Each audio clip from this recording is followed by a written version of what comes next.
right, guys, hang with us because we have an incredible man here to talk to you today. Okay, this guy, you know, he is so passionate about sharing his message that sometimes, like, when I first met him, I'm like, wow, this guy really means business. Like, he's not afraid to tell it like it is. And then when I found out his story, I realized why. This man grew up with dyslexia.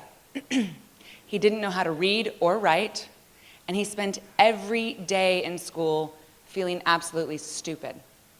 Now, I don't know if any of you know what that feels like, but I can only imagine the pain and the challenges that he had to face growing up. But here's the cool thing.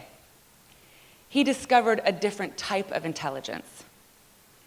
He learned how to tap into his intuition in order to gain access to greater depths of information and make decisions about what to do in his life. This has led him to build multi-million-dollar organizations and become a well-known coach, speaker, and internationally known bestseller, and has authored 3 books, 2 of which are published by John Wiley, and his 4th is on the way out. He's also published Dead Man Walking and Rich on Paper, Poor on Life. See, the thing is about this gentleman is that he believes that we have the wrong relationship with our mindset. We're all obsessed with getting the right mindset so that we can get the right goals and then we can have the right life. And when I talked to him about this, and he's telling me, no, Kayleen, that's leading people to an inauthentic life. Like, what? But then I got it. Because what he's telling us is that we're striving toward these goals that we've created from our mind, from our intellect, and not driven or connected by our intuition. And then I realized what he meant about an inauthentic life. And so that's what he calls soul set. He's developed a way of relating with people and challenging people to look deeper within so that they can tap into their flow and a more authentic life. He's also worked with the Canadian Olympic team before the Olympics this last time in London. He's worked with organizations like Shell Oil, and he works with individuals and groups in Vancouver. I know some of you have experienced some of his coaching, and you know and love him as much as I do. Please welcome Philip Mckernan. I was running a workshop in Vancouver about 3 or 4 years ago. And I was in what I thought was a flow, and I was talking about passion. And I thought I was doing pretty good.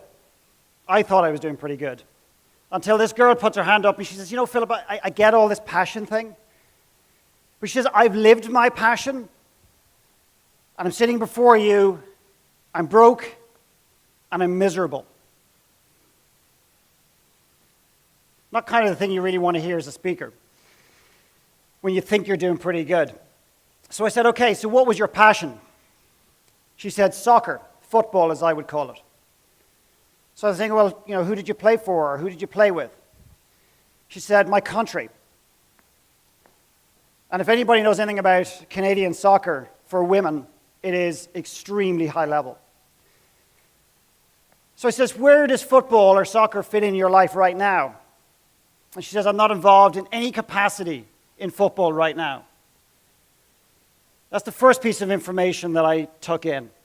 Because if it was her true passion, she would be in it regardless of whether she can monetize it or not. We're all seeking our passion, but we've got to be able to monetize it. It's conditional. If it's your passion, you will do it regardless of whether you can make money out or not. My intuition, my little spidey senses were kicking in. I'm thinking, there's something wrong here. I said, what are you going to do now? She says, I'm thinking of being a carpenter. I said, great. Do you know any carpenters? She said, yeah, my dad. But she says, I don't want to be broke. And I said, is your dad broke? She said, yeah, pretty much. Meanwhile, the solution-oriented people, the people who live in their head, the analytical minds all start coming in with the answers and the solutions. Oh, that'd be amazing. There's not many women carpenters in Canada. One guy's a contractor who goes, I could get you a job. And I'm going, guys, appreciate all that, but let me just stick with this lady for a minute. And I looked at her and I said, I'm going to read something to you. And I picked up an excerpt from the book Open by Andre Agassi. And I read the following. I spent many hours roaming the streets of Palermo, drinking strong black coffee, wondering what the hell is wrong with me. I did it. I'm the number one tennis player on earth, and yet I feel empty. If being number one feels empty, unsatisfying, what's the point? Why not just retire? I picture myself announcing that I'm done. I choose the words I'll speak at the news conference. Also, I tell myself that retiring won't solve my essential problem. It won't help me figure out what I want to do for the rest of my life. No, what I need is a new goal. The problem all this time is that I've had a set of goals that do not belong to me. So I'm the number one. So a computer loves me. So what?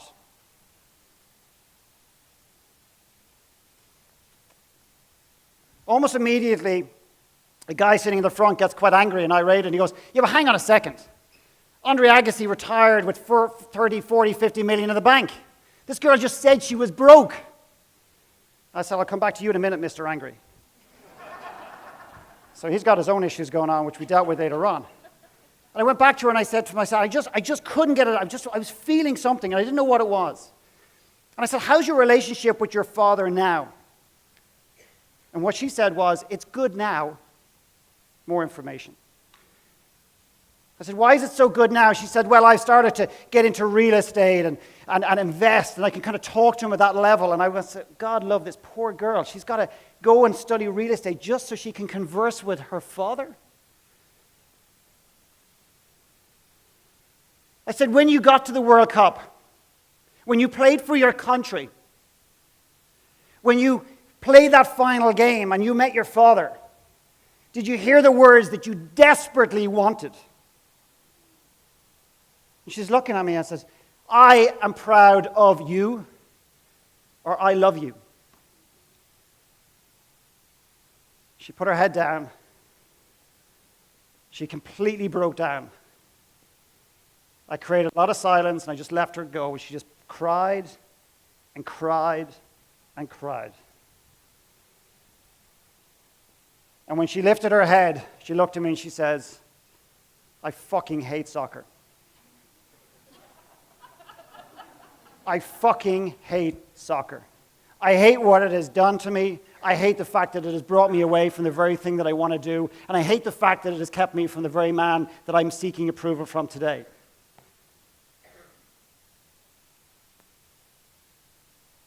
"10 years she pursued. 10 years she pursued a dream.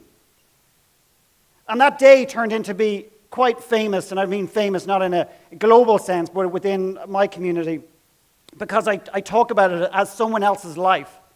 And I'm going to write a book on that as well. And it was like I set it up. The guy sitting directly across from this lady desperately as a kid wanted to play soccer for his country. The multimillionaire over here who was still lost because he achieved all the financial goals he wanted, was still missing something, still had a gap in his life. He wanted the simplicity of this person over here.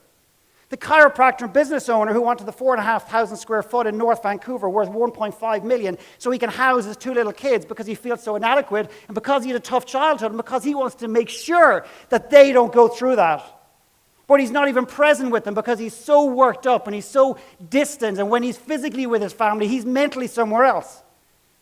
They don't want a 4,500 square foot house. They want their dad.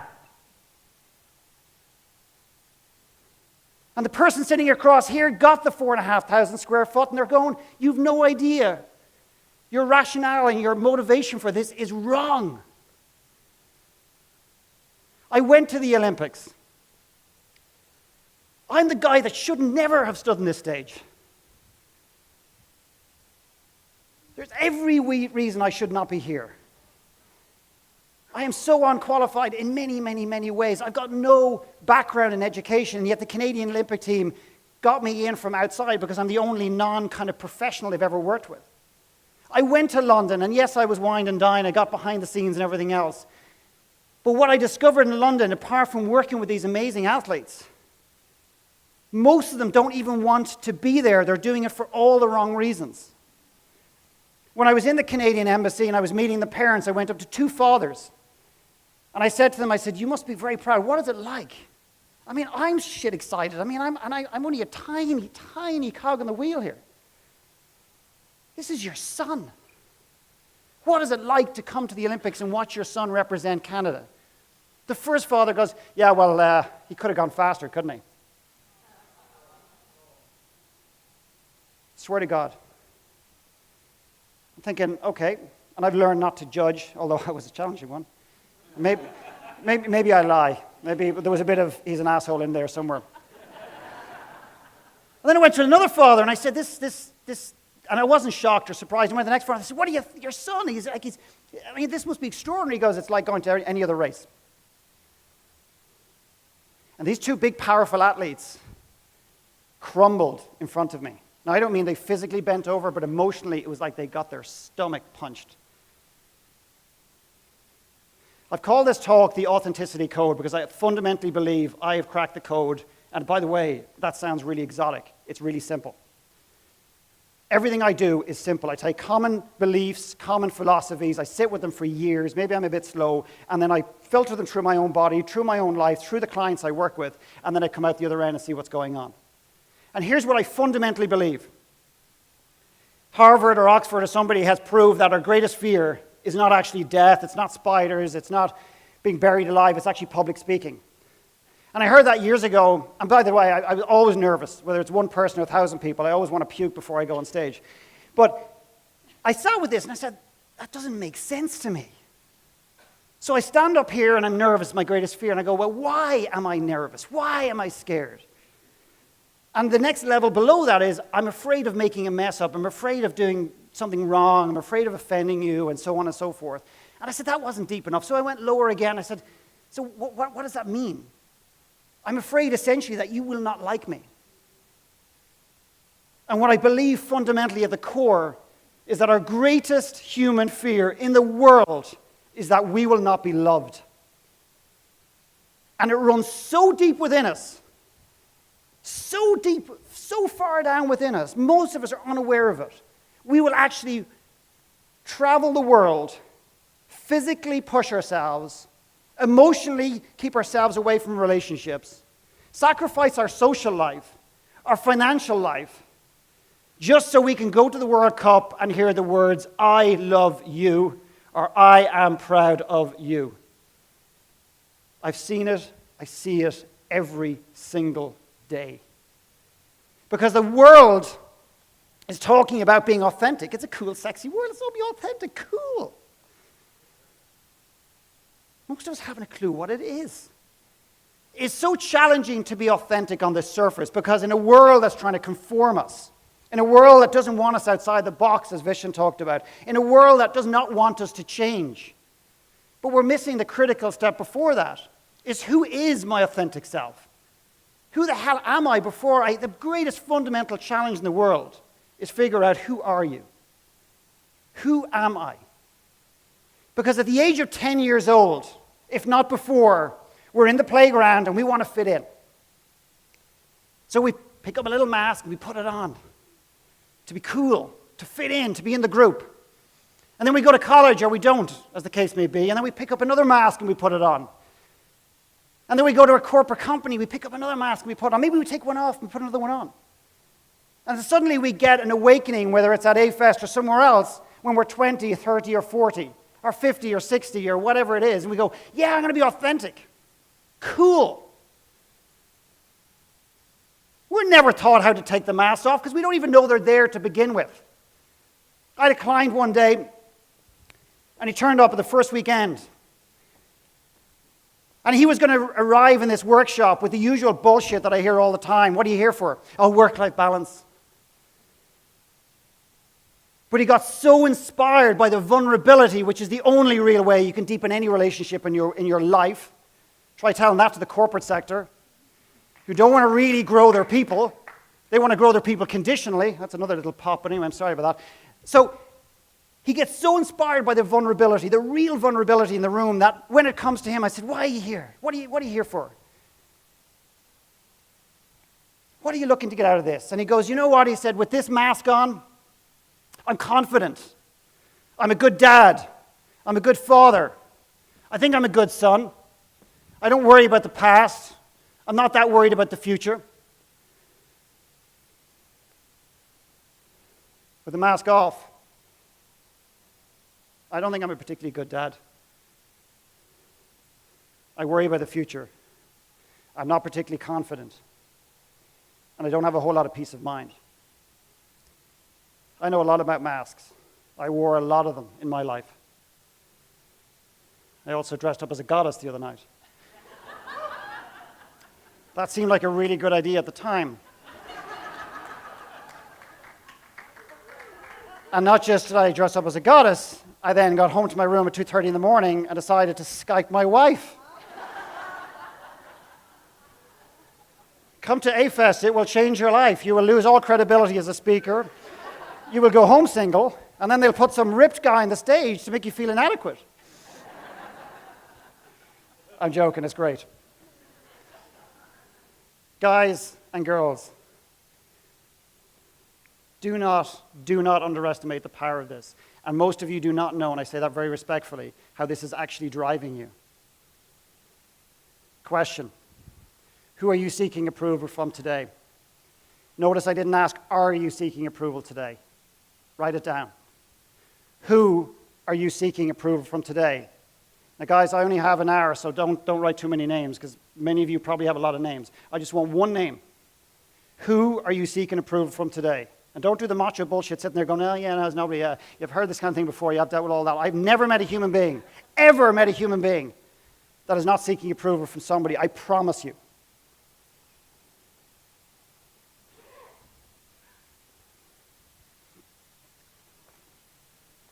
Who are you seeking approval from today? Because you know what? We would rather be loved in this world than do what we love. We would rather be loved in this world than do what we love.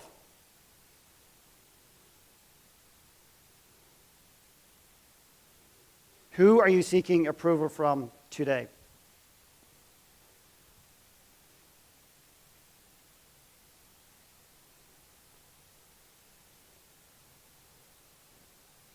Okay, so put your pens down, please. So one of the biggest challenges in the work that I do is people are so unaware. I can give you many examples of this. And I'm just going to share a night. So in other words, if those of you are saying, yeah, no, this doesn't fit for me, I see what he's getting, I appreciate there's a girl I met last night, she'd get a lot out of this, but not really me, is how unaware we are. And I brought this girl to this girl came to an event I run in Ireland, and she was there for the week. And about 3 days in, and her biggest challenge was raising revenue, was actually raising money. She's from Calgary. And money was the biggest challenge in her life. And we're 3 days in, and I turned to her at one point and I said, would you consider yourself an angry person? And she's a very spiritual, very connected person, which a lot of angry people are.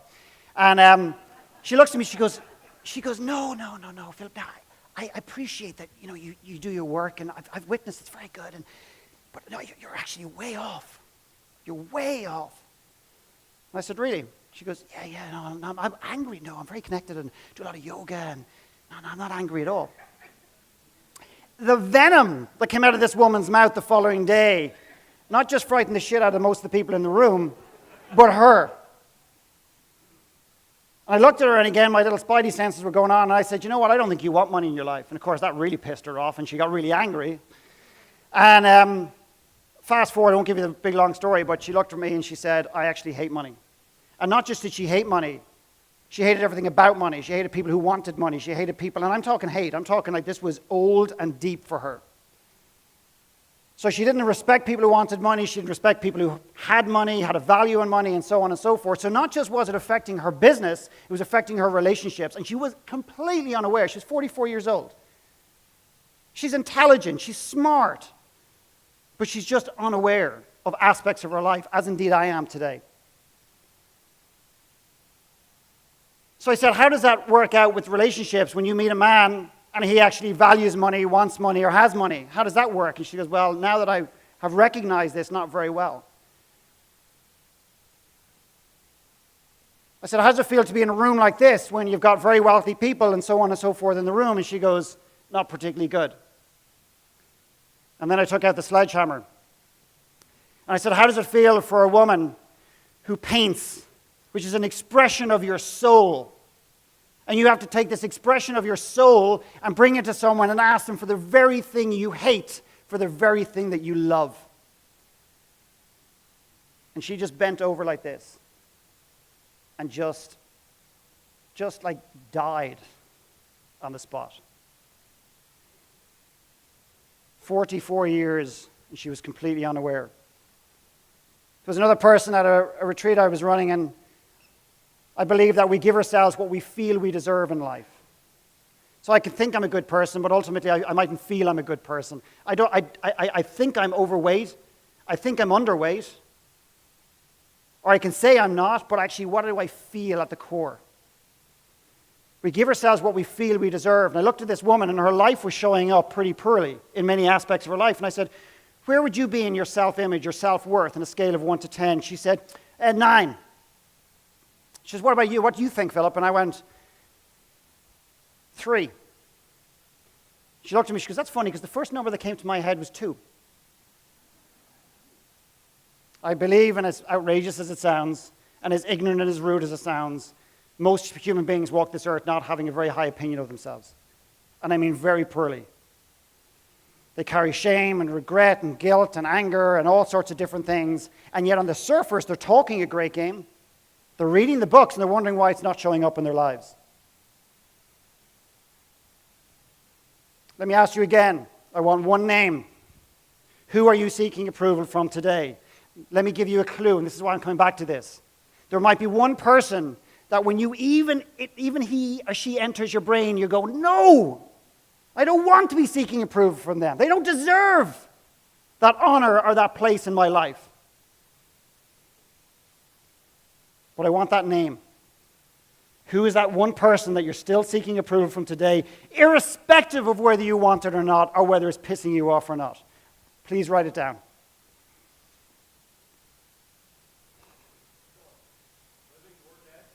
Excuse me? Great question. Living or dead? Thank you. Living or dead? Write it down. And don't say you don't know, because I'll call complete bullshit on that.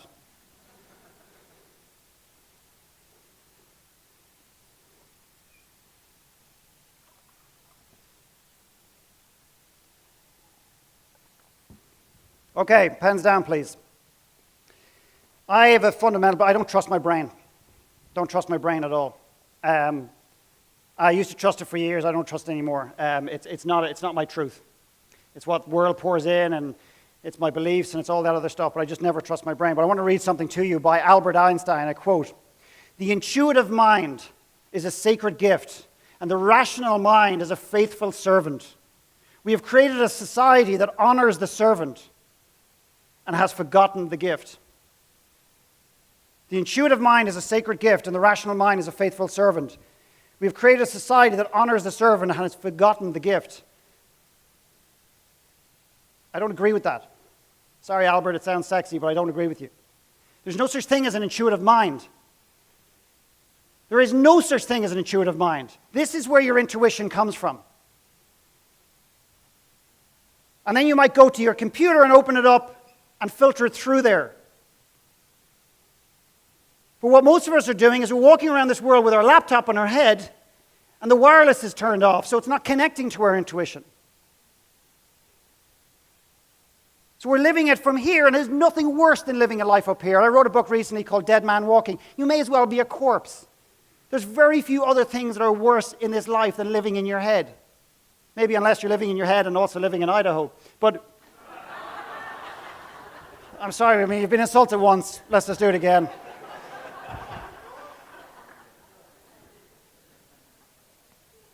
And people who live in their head all the time, my heart goes out to you, and I don't mean that in a condescending way. You do not know what you're missing, yet you have an extraordinary gift to analyze, an extraordinary ability to look at life through this and use this effectively. But there is a cost to that. There's always a shadow side to the gift, in the same way that intuitive people that are completely intuitive and can't tap into the head are also being affected. I'll give you an example. And if you're wondering whether you're a heady person or a more soul-set person, as I call it, if you ask a lot of how questions, you live in your head a lot. And I had a client one day, and he kept saying, yeah, but Mckernan, how do you do that? And how do you do this? And how do you do this? And I just got really frustrated with him. And there is some compassion there. There's a lot of compassion there on occasions. But with my work, when you want to fight, I'll give you a hug. And when the day you want a hug, I'll kick you in the ass. And I was on the phone to him, and I said to him, and this just came randomly, so I'm sorry, but I just said, do you know how an orgasm works? He goes, excuse me? I said, do you know how an orgasm works? Do you know all of the breakdown, the chemical, the biology, how it all kind of happens? And he goes, no. I said, who gives a shit? You either want them or you don't want them. Who cares about how they work? Stop asking so many how questions. Just cut it out. If you're still not convinced, soul set. I want to read a quote from Steve Jobs. The people in the Indian countryside don't use their intellect like we do. They use their intuition instead. And their intuition is far more developed than the rest of the world. Intuition is a very powerful thing, more powerful than intellect, in my opinion. That's had a big impact in my work. If you look deep enough, everybody from Oprah to Leonardo da Vinci to Bill Gates to Steve Jobs I've just talked about tap into intuition as a huge part of their work. Steve Jobs, I remember him being asked once, why don't you survey your clients and ask them what they want? He said respectfully, he said, they can't even conceive what's possible quite often. If he actually lived in his head, he'd be more focused saying, okay, what does the world want? What does the consumer want? But his intuition supported his creativity. His creativity. So I'm going to give you an exercise, and this is a really, yet again, simple. I love simplicity. I love simplicity. I'm simplifying the crap out of my life, and every time I get to a place that I think it's simple, I keep going again. I do it with my work, I do it with everything in my life. I do a little exercise, I've been doing it for years, called the 5 happiest days. I want you to identify 3, in no particular order. I'd like you to write down 3 of the happiest days of your life. Now let me just, as a caveat, just your attention for a second. Not that you were euphoric and you were laughing out loud from 8 o'clock in the morning till 8 o'clock at night. I'm just asking you to identify 3 stunning days. Now if your wife or partner is sitting next to you, do not write down your wedding day because they're going to look at your list and they're going to be pissed. Write down what you truly believe is your happiest days. It could have been a moment, it could have been a joke, it could have been a laugh, whatever it was. 3 of them. Go. Please. Can I get some music, please, guys?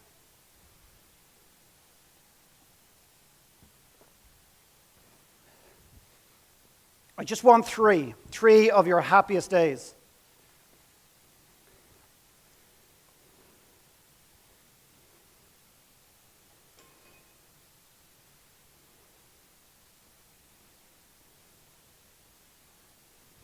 Hello, I'm David. Oh, there's somebody behind me. 3 of your happiest days.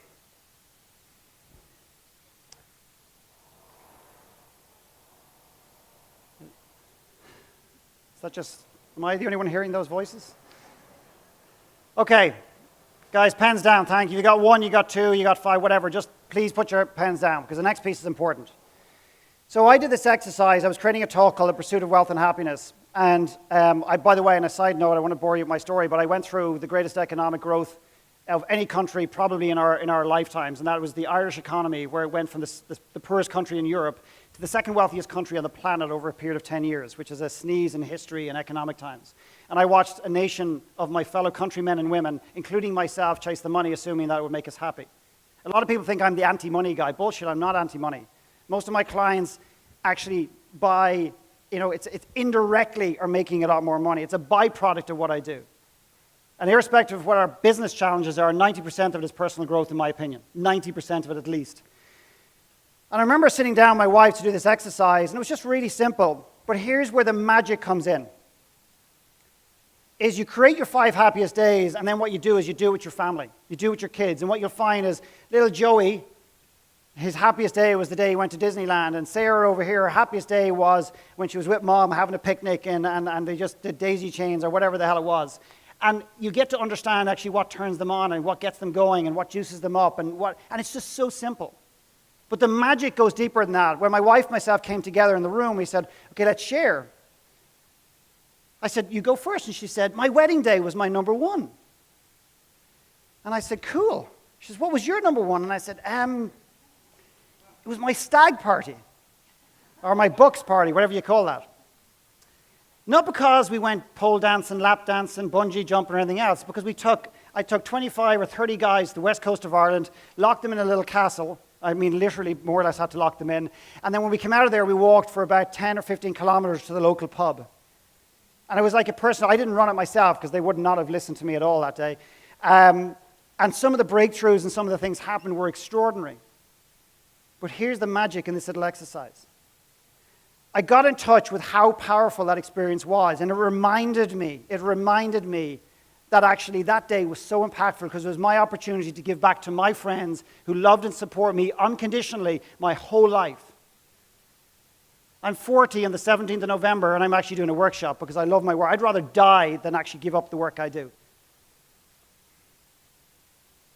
And I got in touch with that, and I said, okay, so the exercise essentially after that is like, okay, how do we create more of these happiest days? I don't necessarily want my wife to go and get married again, but for me, it was like, okay, what's in that for me? And 2 years ago, I brought a group of North Americans and Canadians to Ireland for a week, and we walked these ancient green roads, 5,000 years old, and we went to this little castle, and we did the whole thing. It was ingrained in my soul. And it brought me back to that place, and it allowed me to step in and take some action on it. My second happiest days was a day I worked in an orphanage in Sri Lanka, and I looked at my wife, and she started crying. And she said that was hers as well. So I said, okay, what can I do with that? And as Kayleen said, I am dyslexic. I've had to read these little quotes out probably hundreds and hundreds and hundreds of times just so I don't bumble through them on stage. And I went to Toronto and I was speaking at a conference there, and I decided to share my dyslexia for the very first time on a major stage. And I think I cried because it was pretty painful. And I said, you know what, but I'm going to write a book. And I went to the washroom, and a guy came into the washroom, and he said, I need to talk to you. And we came back out, he gave me his card, he says, I'm a senior editor in John Wiley. And John Wiley could have been anything to me. I didn't know what it was, because I don't read books, so. And he said, I'd love you to do a book. And the minute we started having the conversation, I started to seize up. I started to really get nervous, and it was like being back in school again. And about 2 months later, he sends me an email and says, would you do a book on this subject? It was about real estate and wealth building and so on, which is not really as aligned to what I really and ultimately do now and want to do in the future. But I answered it from here, and exactly the email opens up, and I just write instantly. I just go, I say, YES send fuck. YES send is the action, and then it was like, holy shit, how am I going to be able to pull this off? And I rang him and I said, listen, I'm sorry. I said, you really should know that I'm really bad. I can't write and I can't spell. He goes, we don't want your ability we want you. We want this. They threw the kitchen sink at me. They had a ghostwriter. They had this team built around me to interview me and extract and everything else. And they did everything for me, and I'll never forget them for that. Some people have bad experiences with publishing houses. I certainly have not. And I gave every penny of royalties to that orphanage in Sri Lanka because that was my way of being able to give back. But if you're ever, let me tell you a quick story. There was a gentleman came, I did a talk one day in Vancouver, and this guy comes up to me and he said, that was inspiring, whatever his words were. And he goes, yeah, I'm thinking of becoming a speaker because I think I've got a message. I think I've got a message. And I said, great. I said, what is it? He said, well, I was a very successful business person. I became an alcoholic. I lost it all. And now what I'm going to do is build it back up again. I'm going to share my story. So I said, come here. So I brought him over to the window, and we were looking out over Vancouver. And I said, there's alcoholics down there. There's people on the verge of becoming an alcoholic. There's people who are heading in that direction. And when you stop being so fucking selfish and you start thinking about those people, then you won't need to worry about all the different steps. It's not about you.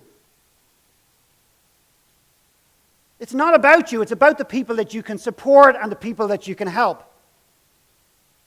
And that is the only thing that stops me from, or keeps me, from moving forward and stepping into uncomfortable places.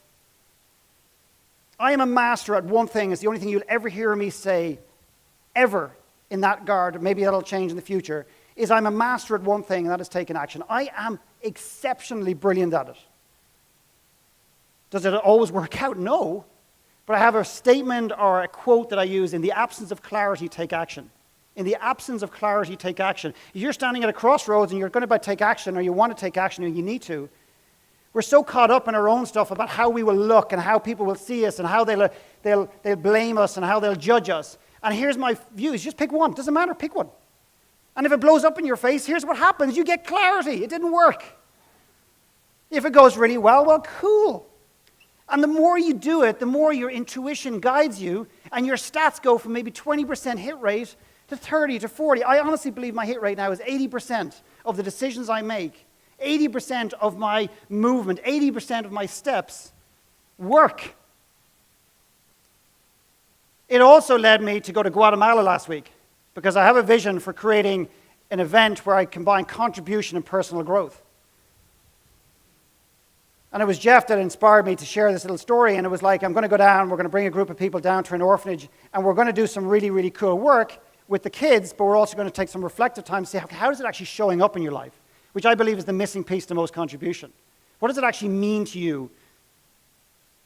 And we're going to down and work with kids. We're not going to educate them. We're not going to buy them shoes.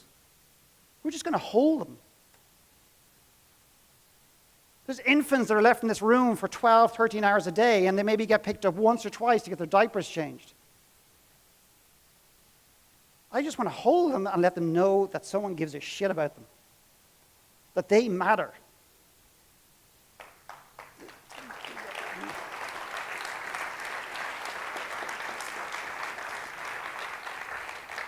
There is so much logic to why this is not going to work, and people won't come, and all that shit that goes on. And I'm the same as everyone else. I have all those doubts. But my intuition gets stronger and stronger and stronger, and I keep stepping into that place, and I keep getting rewarded. Your intuition, guys, is so important. It means everything.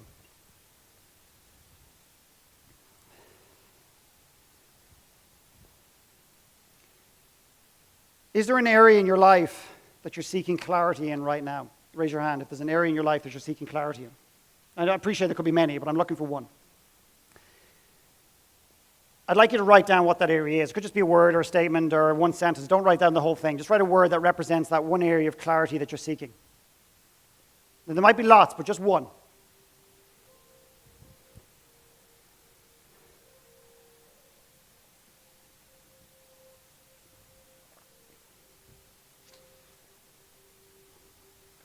Just really fast, one word, unless we're going to move on. So, here's some things that get in the way, because I believe if you don't have soul set, if you're not connected intuitively, you cannot have clarity about anything. You can't expect to have clarity. But I've been thinking, I'm waiting for that thing to show up. The whole thing, if I could just find out what my purpose is, and I'm searching for it, if I could just find out what that is, then I'd be happy. So here's some things that get in the way of creating a soul set. Number one, complexity. Our lives have never been more complex in the history of mankind. Now, don't sit there and go, yeah, I know a lot of people with complex lives. I mean, my life's really simple. I've had people sit in front of me argue, and when they go to the whiteboard and write it out, it's like 16 budgies flew into the board at 100 miles an hour and exploded all over the board, and it's just mayhem. It's just like shit everywhere, and they're sitting there going, they're justifying how we're masters of two things as human beings, complicating our lives and then justifying why we do it. We're brilliant at it. We're so good at it, it's unbelievable. So complexity, number one. The second one is attachment. There's a lovely little story, and I'm sure many of you have heard it, about the monk the two monks walking down the road, and they come to a little stream, and there's a woman looking to cross the stream.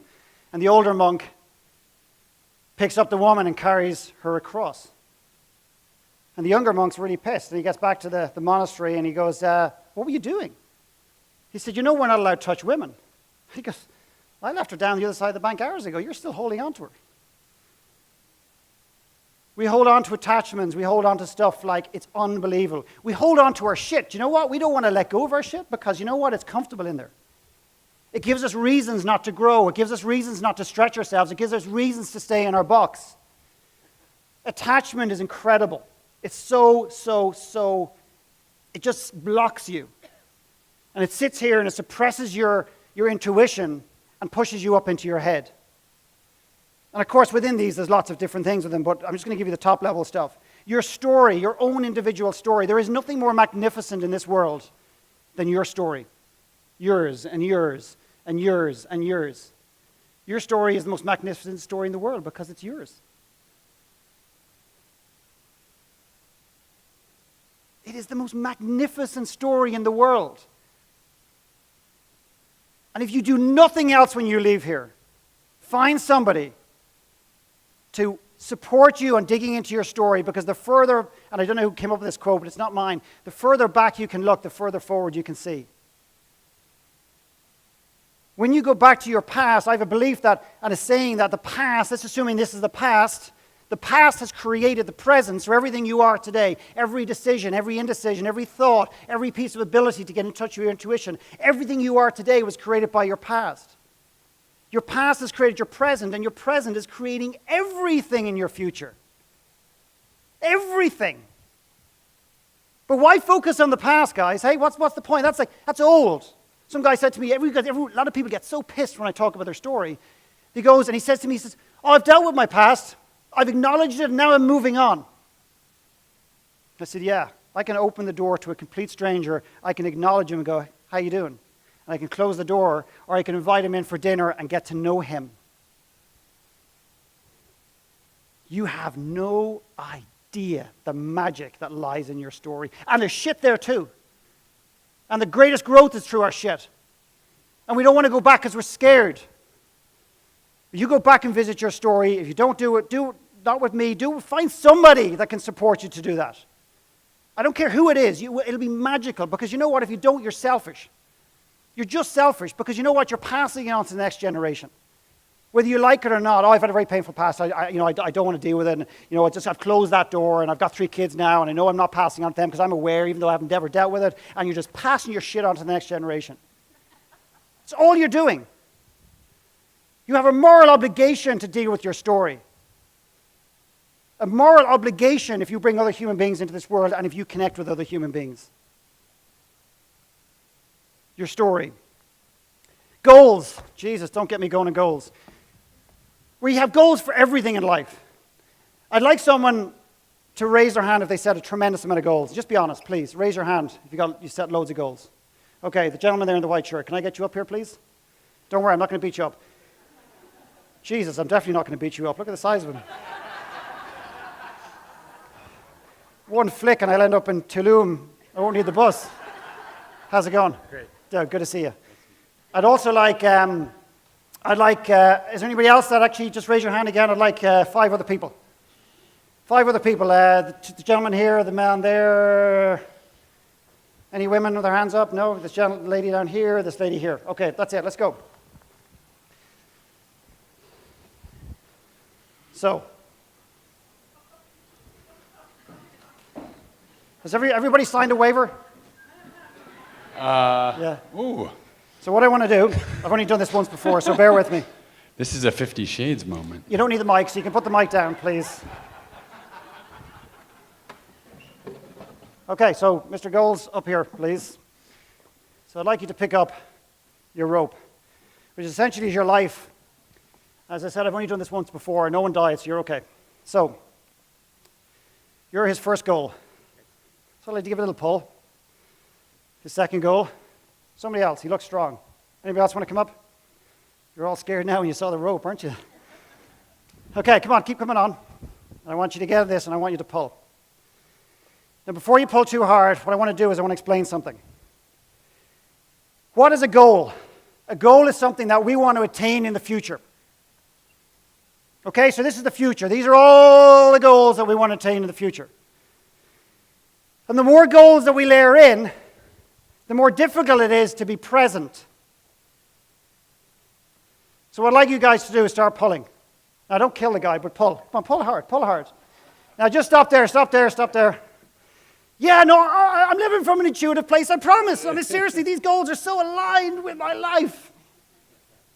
Keep pulling, pull them. Pull them over. Okay, thank you, thank you, thank you. Who sometimes feels like that? Like life is, you're just barely holding on, but you know what? You're going to stick to those goals because you know what? You've heard somewhere that persistence is one of the greatest qualities in business as in life. If you're persistently chasing the wrong shit, it's a disaster. You're walking towards the edge of a cliff. Guys, give them a round of applause. Thank you.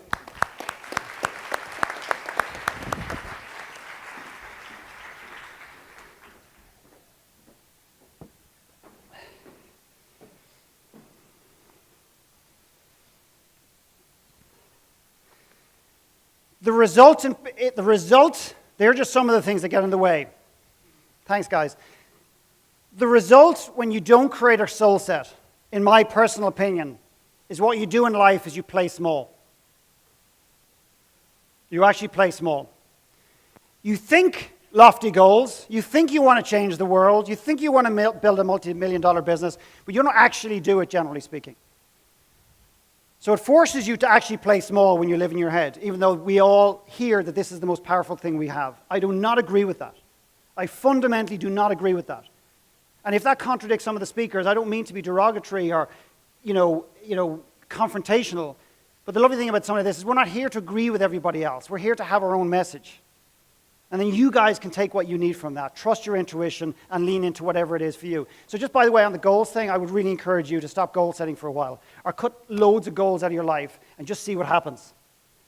Just see what happens. But for the logical thinkers, the how people are going to go, yeah, but I need to be able to see how it's going to affect my life before I can give up the goals because I don't trust it and everything, oh my God.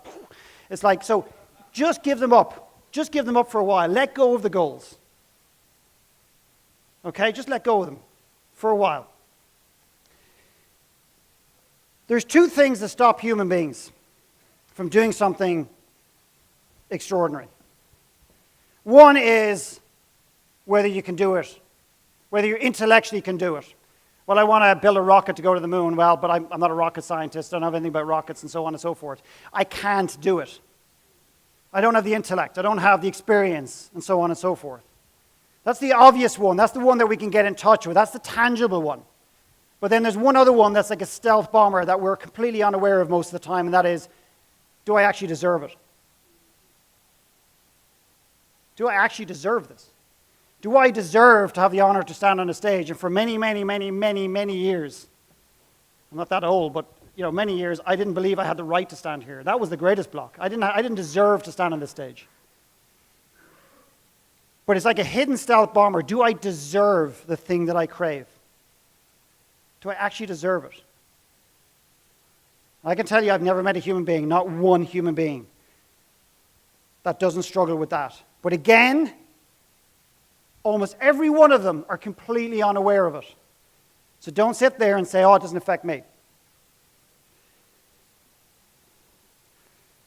So I know there's people in this room that have dreams and aspirations to step into something.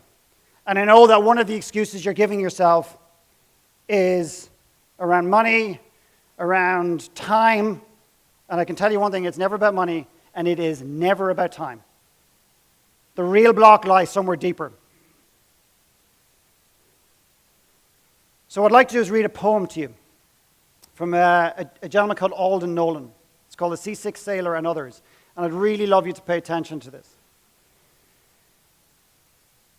So for some of you who don't believe that you have the right, deserve, the ability to do something that you've never done before, that stretches you outside of your box, this is for you.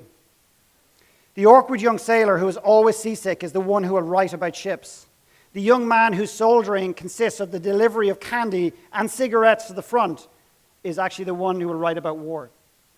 The man who will never learn to drive and keeps going home to his mother is the one who will write about the road. Stranger still, hardly anyone else will write so well about the sea, the war, or the road.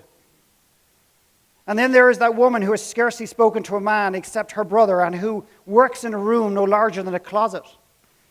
She will write as well as anyone who has ever lived about the vast open spaces and the desires of the flesh.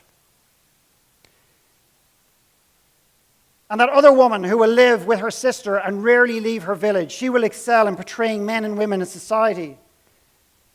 And that woman who in some ways, the most wonderful of them all, who is afraid to go outdoors, who hides when someone knocks, she will write great poems about the universe inside her.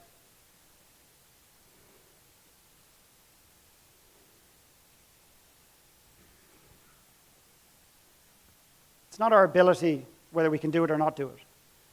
Most of us don't actually step out and do what we really need to do because we don't feel we deserve to be in that place. And we justify in our heads every reason why we shouldn't.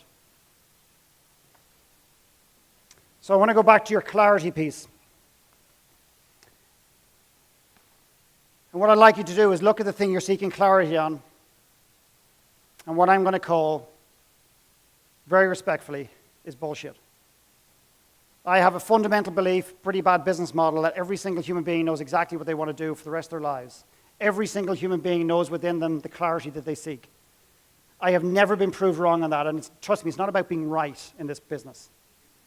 For some it is, it's not for me. I don't give a shit what I need to do in order to get someone to a clearer place so they can go out and make a bit bigger difference in the world. That's the kick I get. Look at that, and if I was to sit with you and I say, if you had the clarity, what would it be? I'd like you to write it down. I believe that you already know. And if you allow yourself to allow that thought in, that belief in, that feeling in, it'll be amazing the clarity that'll show up. You may not be 100% on it, but it will show up. So look at that piece of clarity that you're seeking, call bullshit to yourself, and just say, if I knew, what would the answer be?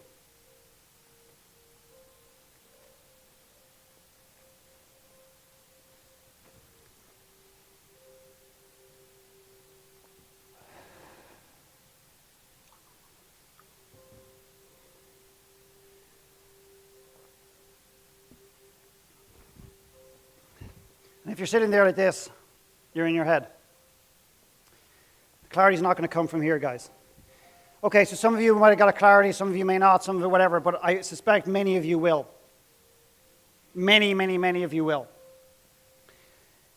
So what I want to move on to is, what I want to do is give you some little tips of how to create soul set. I'm not a big tips guy and systems and the 7-step system to success and all that, because I believe it's very challenging just to put this into a step system. But I'm going to give you some things that I believe are fundamental in creating a soul set, getting into an intuitive place. The first one is that you've got to face the truth about your current reality. It's amazing how many people I meet with the mask going, yeah, just looking for some work-life balance, things are great and everything else. But they're not actually facing reality. They're not actually facing the truth about their existence. And then they're surrounded in society by people going, it's going to be okay, it's going to be great. You know what? Sometimes it's just not going to be okay. You've got to face the uglier side of your life as well. But quite often we don't want to do it because we're scared or we don't know how to fix it. I'm going to give you a little story of probably the best story I can think of that illustrates this. There's a famous golfer, well, maybe he's not that famous, I don't know, you decide, but called Porter Carrington. He's an Irish golfer, and if you're not into golf, don't switch out, please. He did something that was absolutely extraordinary. He not just won the greatest tournament in golf called the British Open, the most coveted, like when you're a professional golfer, the big one that you want is the British Open. And I grew up around Porter Carrington. My dad coached him and captained his team and all that kind of stuff. So I grew up around this man, a very unassuming man. He comes back a year later and he wins the tournament again. Himself and Tiger Woods and only one other golfer have ever done that in 100 years. But he goes a step further. He wins another major. So in 15 months, he wins 3 majors. 2 quick things I'll tell you about Porter Carrington. One was when he was interviewed one day, they said, did you always visualize, you always know you were going to be that golfer? And he goes, no, I wasn't the guy destined to do this. I just worked harder and I wanted it more than anyone else. If you're sitting in a place and you're afraid to make a decision, you know what? You don't want it bad enough. So just don't torture yourself and move on. Let it go. You don't want it bad enough. I want this work so bad that I swear to God, if I had to give it up, I'd rather die. I live in Canada away from my family and friends. I love Ireland at the core. Canada's been very good to me, but I love Ireland at the core. And for my children, I should bring them back to Ireland and bring them up around their grandparents and everything else. I would die for my children, but I will not live my life for my children. Because you know what? I'll end up presenting them at some level, whether I'm conscious of it or not, like a lot of parents do. As outrageous as that may sound. But they said, Porrick, give us an idea of what has been a really bad time for you in your life. And he goes, when I was 15 years old, someone videoed my golf swing. And I thought I had a majestic golf swing. And I looked at it and I nearly died. Now, you could do two things here. You can say, well, you know, if he's none the wiser and he just keeps going and playing golf, well, he would never have known. But he was devastated, picked himself back up, made the changes he needed to make, and that's why he became the golfer he did. He was devastated. The second one is, and I've said this before, is I would encourage you to slow off, get rid of, or for some of you, stop goal setting just for a period of time. Creating some space. Before I came here, I went to Guatemala, and in between going to an orphanage, I spent 3 days in the mountains with a guide, just me and the guide, creating space. People say, oh, you're selfish and everything else, you got kids and your wife at home, and I said, no. I'm selfish, so I don't do it, because you know what? I miss her dreadfully, and I miss the kids, and I'm a better person and a better husband and a better man when I go home. I'm a better person for my clients when I create that space. I didn't go out last night drinking because, you know what? I did it once years ago, and I regretted it, and I was shamed that I did. So I stayed in last night because I want to be more present for you. Whether I am or not, only you will decide that. Create some space. Lean into your story, ladies and gentlemen. Please lean into your story in a way that you've never done it before. And deal with some of the stuff that's holding you back, like shame and regret and anger that you're not even aware of. And simplify the crap out of your life. Simplify the crap out of your life. And I swear to God, create space, and I guarantee you the magic will come in. It always does. It always does. This afternoon, you're going to have some space in the Mayan ruins. And that's why, it's an amazing opportunity, because people say there's no such thing as a bad question. There's a lot of stupid questions in the world. A lot of stupid questions. We're asking a lot of the wrong questions, and then we're asking the right questions in the wrong environment. So I'm going to ask you, and I'm going to leave you with these statements.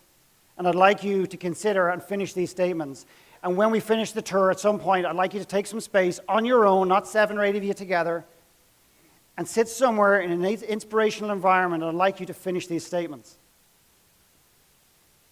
And if you do, I'll go one better than Vish, and I'll actually buy you all dinner tonight. My heart longs for, and you finish that statement. My heart longs for, and you finish that statement. The second one. I don't care what people think. I just want to, and you finish that. I don't care what people think. I just want to, and you finish that statement. My heart longs for, and I don't care what people think. I just want to.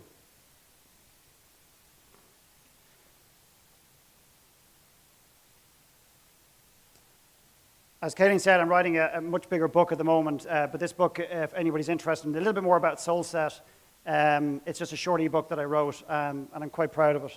And it's a free download. It's a free book.